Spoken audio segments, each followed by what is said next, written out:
Today I will be talking about support and resistance levels. We are looking at SC and X's chart. So basically, for support, you want a long wick.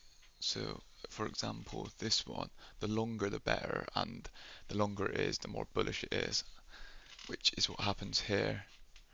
As you see, then this is a wick here, sold all the way down there, and then the buyers came in and it closed on 0.180 and it was bullish and then had a little run and it done the same here. Obviously this isn't a very long wick, but the longer it is the more bullish it is, and as you can see it had a nice little run up here, and then as you see here the wick, it's the same for obviously resistance. This is resistance now. You see the wick, it gets longer, and the longer it is the more bearish it is. As for example, when it's the longer here, it's support, it's bullish. But as you can see here, this is bearish, and you can like for example this here is a perfect example of a wick. Let me just get that. This one there. I can see,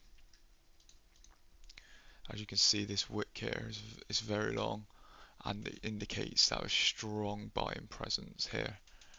And as you can see, the longer the better, and that shows buying pressure here for support. So that's your support there, 0.81, and look, as soon as that, it just had a nice little pump, and then obviously it came back down. When you get a wick like this one here, hang on, when you get a wick like this one here, this can show indecisive, where it's neutral, where it's neither winning from buyers or sellers. And another perfect example of a wick is this one. As you can see here, it started off on 0.91 and then it closed all the way down at 0.88, which is bearish as it shows sellers are in control as it pushed it all the way back down. And as you can see, it went all the way from 0.91 all the way down to 0.84. So that would be your resistance now, 0.91,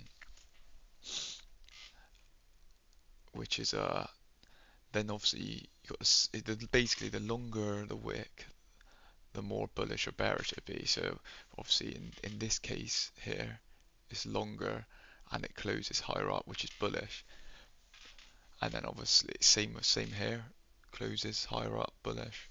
And then for example, you got here, close lower down from where it started, which is then bearish, which is obviously resistance. So that's where you'd want to, in my opinion, scale out or maybe sell some of your position. And then obviously same with support. If you're looking to buy in SCNX, you'd want to buy in around here, which would be support. Same with this here. And you can look at the chart's history to see what if it other times it does it. So for example, this is a good example as well. It started off 110, closed all the way down at 102, which is bearish because it started off here and it indicates high selling pressure. And obviously, as you can see, it went all the way down to 0.89, which is a perfect example of a wick. And that's what you want to be focused on really for your support and resistance levels, because it's crucial. And you want to be looking at the 5 to 15 minute chart for that.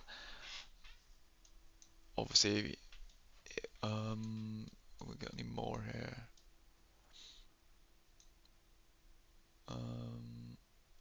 As you can see here, let me mark that. As you can see there, got a nice wick all the way down 163. This was the other day when it ran 360%. Went all the way to 163 and then closed about 169. Obviously, the bigger the gap with the wick is obviously good. So in this case, it's bullish because obviously it started down here and closed up here.